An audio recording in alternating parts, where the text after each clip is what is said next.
Pemirsa, bertemu lagi dengan saya Irwansyah dalam liputan channel KPI TV. Misteri menguak legenda asal-usul nama batubara dalam laporan dan gambar. Selamat menyaksikan. Assalamualaikum warahmatullahi wabarakatuh. Salam hormat, salam sejahtera bagi kita semua. Mohon izin kepada pemuka sejarah yang ada di Kabupaten Batubara, karena saya sedikit ingin menceritakan apa yang pernah saya dengar dari nenek saya cerita tentang sejarah Kabupaten Batubara. Yang mana sewaktu saya kecil dulu, nenek saya pernah bercerita tentang awal mulanya menjadi Kabupaten Batubara, dan nama daerah ini menjadi daerah Batubara. Nah, Batubara itu berawal sejarah lama, yaitu anak raja dari Kerajaan Minangkabau. Menurut cerita, bahwasanya anak raja itu ada dua, kedua-duanya laki-laki. Ketika itu raja bingung mau memberikan kerajaan itu kepada siapa, maka disuruhnya anaknya itu pergi merantau. Makanya yang satu merantau arahnya adalah menuju daerah timur, yaitu maka terhentilah di Kuala Gunung. Kapalnya bersender dan akhirnya dia bermukim di situ, yaitu dengan nama Tuan Syekh Datuk Panglima Anang Sibanuang. Itulah menurut cerita nenek saya. Dan anak raja yang satunya tinggal di Batu Sangkar Wonogiri, namanya Kerbau Pati Anang Sibanuang. Nah, maka Tuan Syekh tinggal di Kuala Gunung. Di saat itu mendapatlah dia punya istri, yaitu berasal dari daerah Siak. Maka dapatnya istri dari sana, dikaruniai seorang anak di dalam hubungan suami istri Datuk tersebut. Maka Datuk itu mempunyai anak seorang wanita yang cantik. Setelah dewasa, anak tersebut maka dilamar 5 kerajaan di sana itu. Mengingat dan menimbang,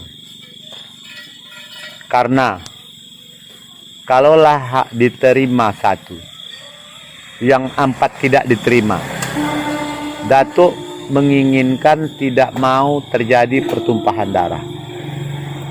Maka Datuk tersebut menerima lamaran dari 5 kerajaan tersebut, dengan catatan hari peresmian pernikahannya di hari yang sama. Ketika putrinya telah dilamar 5 kerajaan, maka sang istri Datuk Batubara mempertanyakan kepada suaminya, kenapa diterima lamaran dari 5 kerajaan, sementara putri kita kan 1? Bagaimana nanti akhirnya? Sudah, Datuk mengatakan kepada istrinya, sudah, itu adalah urusanku, karena kita tidak bisa tidak menerima di antara salah satu kerajaan tersebut. Bila hanya satu kita terima, maka terjadi pertumpahan darah, karena masing-masing orang menyukai anak kita. Nah, makanya saya yakin ada solusi nanti akan diberikan Allah kepada kita karena itikat baik kita agar ya anak kita mendapat suami dan negeri ini menjadi aman dan tentram. Pada akhirnya sampailah waktu pertunangan tepatlah pada hari peresmian. Kebetulan karena hari peresmiannya dengan hari yang sama, maka contohnya besok malam mau diresmikan, maka satu hari sebelum diresmikan anaknya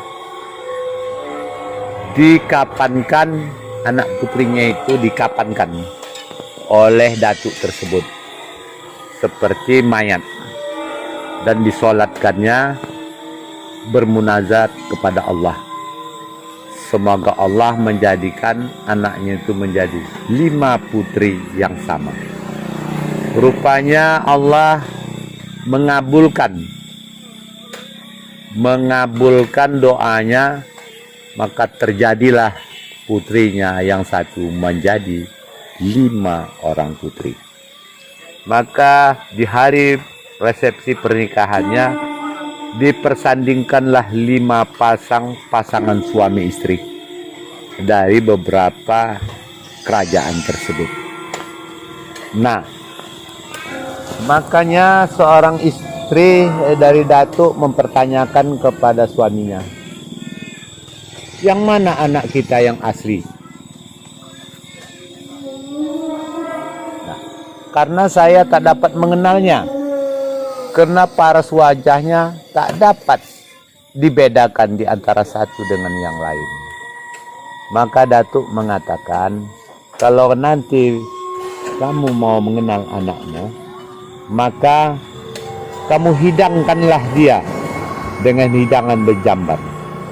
Di situ nanti kamu akan pelajari yang mana anakmu yang sebenarnya, yang mana dari siluman-siluman yang menjadi wujud anak kita juga. Nah, makanya terjadilah sampai ini hari hidangan adat batubara itu berjambar kalau setiap pesta. Nah, terakhir mamanya juga kurang puas. Bagaimanakah ciri-ciri anak kita itu? Nah, maka datuk menerangkan, nanti kau perhatikan, apabila salah satu di antara anak kita, setiap dia yang mau memakannya, maka dia cium, walaupun nasi, walaupun sayur mayur, walaupun ikan dan sebagainya, dia cium. Maka datuk mengatakan itulah mungkin siluman kera. Nah, berikutnya juga nanti kamu perhatikan, apabila di antara salah satu anakmu tadi, dia mau makan, dia suka memilih tulang belulang. Itulah ciri-ciri khasnya dari siluman induk. Yang satu lagi anakmu suka nanti dia kalau mau makan yang daging aja mau carinya, makan daging, congok kali, rakus dia makan daging. Maka itulah siluman harimau. Nah, ada lagi anakmu suka dia sayur mayur.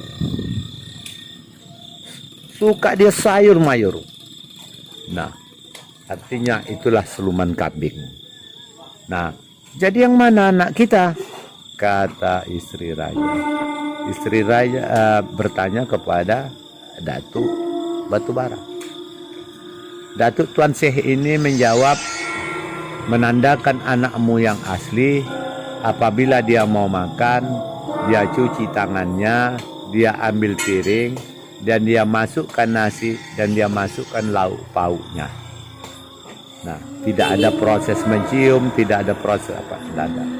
Nah, terakhir setelah sudah lengkap di dalam piringnya, dia membaca dengan Bismillahirrahmanirrahim.